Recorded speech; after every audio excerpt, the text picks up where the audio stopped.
how would ROUSD be used for settlement? It's not going to be.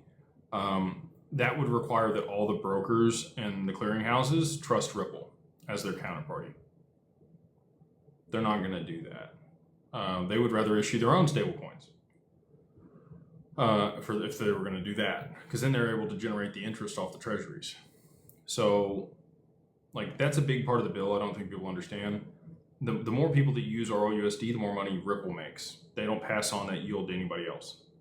So clearinghouses and brokers and other financial institutions, they're going to be incentivized to have their own stablecoin.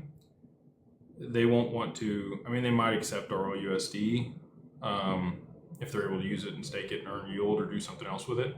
But for settlement, I can tell you that Project Ion does not use ROUSD to settle. It uses XRP because it's a neutral bridge asset that everybody can trust. You can see, nobody can freeze it or claw it back or do any of those things. It's got a DEX built into it, and it will route through the highest liquidity option that's the least cost. If XRP is a high stable value, it will always route through XRP versus other issued assets on chain, unless it is more convenient and cheaper to go through that other issued asset or liquidity pool or an AMM.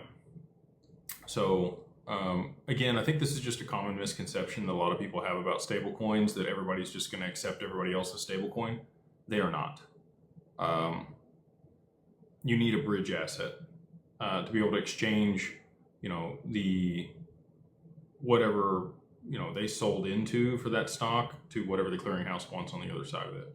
It's probably going to be their own stable coins, like I said. So they need something in between those to be able to exchange in real time and settle.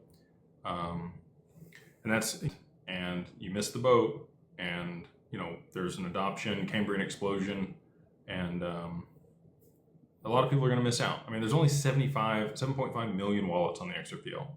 If you're here watching this and you own some XRP,